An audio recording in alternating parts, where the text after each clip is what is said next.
It's the universe, an infinite sprawling mystery of unimaginable scale, woven from a web of 100 billion galaxies. We have spent our entire existence looking outwards, trying to map this grand design, believing it to be something separate from ourselves. But what if the greatest mystery of the cosmos wasn't out there at all? What if it was locked deep inside of us, a 3-pound universe that holds the key to everything? Because recent scientific data has revealed something impossible, a connection so profound it challenges our very definition of reality.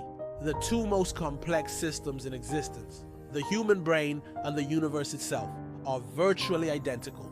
This isn't philosophy, it's data, a hidden symmetry that suggests our minds are not just in the universe, but that the universe somehow might be in our minds.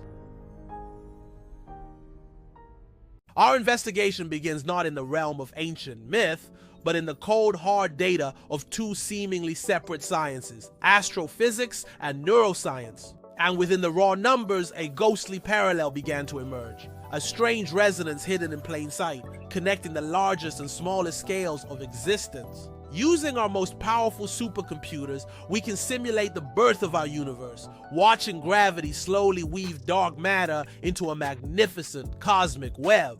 Then, we tasked the same computers with simulating the intricate wiring of a developing human brain. The result was unsettling. It was the same web. When the two networks are overlaid, the truth becomes undeniable. The universe is not just structured like a brain, it appears to follow the exact same architectural blueprint. This radical idea wasn't entirely new. Whispers of it have existed for decades, voiced by brilliant, forward-thinking minds who dared to see the universe not just as a machine, but as an organism. They saw this profound connection not in advanced simulations, but in elegant equations and simple hand-drawn sketches. A single neuron mirroring an entire cluster of galaxies.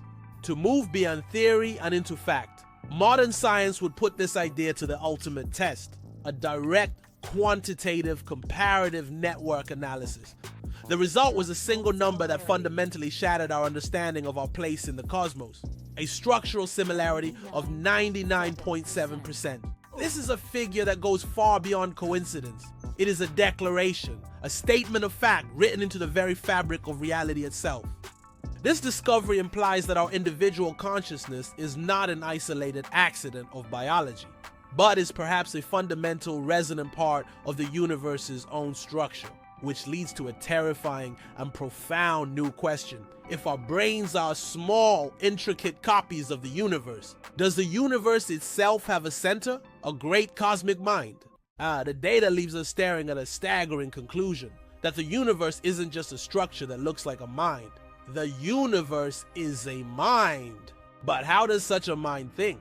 Not with biological neurons, but with the fundamental language of reality itself, energy, frequency, and pure information.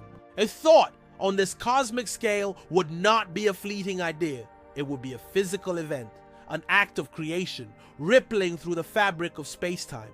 And where this wave of intention passes, reality is literally rewritten. New stars ignite, new worlds are formed. The universe imagines itself into a richer existence. Perhaps what we call a stroke of genius or a moment of profound inspiration is merely our own mind briefly aligning with this universal thought. And what is a mind without memory? Science offers a stunning hypothesis that black holes are not agents of destruction, but the universe's great libraries, storing the information of everything that has ever been.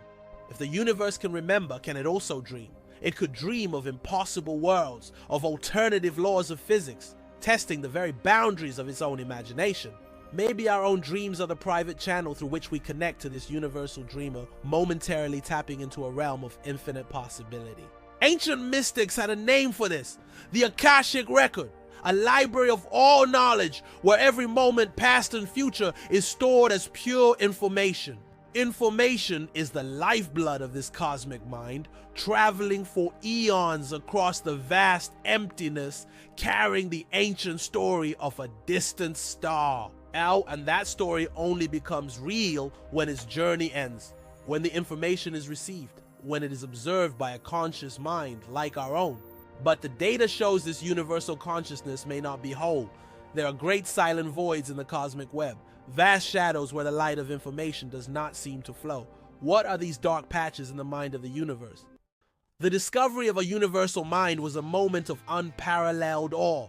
But as our scientists looked closer at the data, a new, deeply unsettling pattern began to emerge. For the first time since this journey began, the mood in the laboratory shifted from excitement to a sense of profound intellectual concern. The network of consciousness was not perfect. The first theory was simple and comforting. These dark patches were merely cosmic voids, the natural, empty deserts that lie between the great superclusters of galaxies. In this model, the flow of cosmic consciousness was like a great river, simply and gracefully flowing around these vast empty islands of nothingness, a natural feature of the landscape. But this elegant solution ignored a disturbing anomaly in the data, a subtle, terrifying detail hidden in the margins that pointed to a far darker possibility. A closer look at the edges of the void showed something that shouldn't be happening. The golden filaments of consciousness weren't just flowing around the darkness, they were being pulled in, frayed, and consumed. This gave rise to a second horrifying hypothesis: that these voids are not passive and empty. They are predatory, a kind of anti-consciousness, a blight in the universal mind, a fundamental force that does not create but annihilates, a presence that doesn't build networks but systematically erases them, turning the light of information into absolute, irreversible silence. And the most chilling evidence for this theory is that we see a perfect echo of this cosmic disease right here at home, in the creeping darkness that consumes a mind afflicted by degenerative brain disease. Was this what our ancient ancestors were trying to warn us about? A cosmic shadow, a great serpent at the edge of creation, gnawing at the universal tree of life.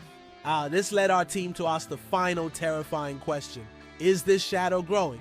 They ran a simulation projecting the future of the cosmic network over the next billion years.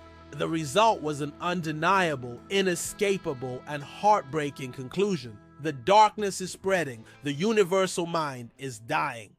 The simulation was complete. The conclusion mathematically unavoidable. A universe fading slowly into an endless, silent night. In the face of this cosmic nihilism, there is a temptation to simply accept the end, to look away from the inevitable. But in the code of despair, there was an echo, a single defiant pulse of golden light where there should have been nothing, an anomaly in the data of doom. What if the simulation was missing a crucial variable? What if the key factor wasn't just information, but the type of consciousness that processes it? The new simulation focused on a network filament connected to a world teeming with biological life, with its chaos, its creativity, its unpredictable choices. And when the entropic darkness touched this filament of life, it did not consume it. The light of consciousness fought back with a searing fire that never shone before. The darkness, a force of pure, simple, predictable logic, recoiled. It could not compute and therefore could not consume the infinite complexity of a creative mind. And then we finally understood. The darkness isn't an enemy to be defeated in a great war. It is a fundamental force of simplicity. And the only thing in existence that can counter it is complexity. Every act of creation, every stroke of a brush, every note of a song, every spark of genius is not just art. It is an act of cosmic defiance against the silence. This reveals our true, profound purpose. We, an all-intelligent life, are not insignificant accidents in the cosmos. We are the lighthouses, the bastions of complexity. This is not a battle of good versus evil. It is the universe's eternal, beautiful struggle between simplicity and complexity, between the silence and the song. We are the universe's immune system, the method by which the cosmic mind learns, creates, and defends itself from the encroaching, silent dark. Every thought you have, every choice you make, every idea you share adds another thread of golden light to this magnificent cosmic tapestry. We are not merely observers of the universe. We are the universe, observing, creating, and healing itself. We are its echo in the code.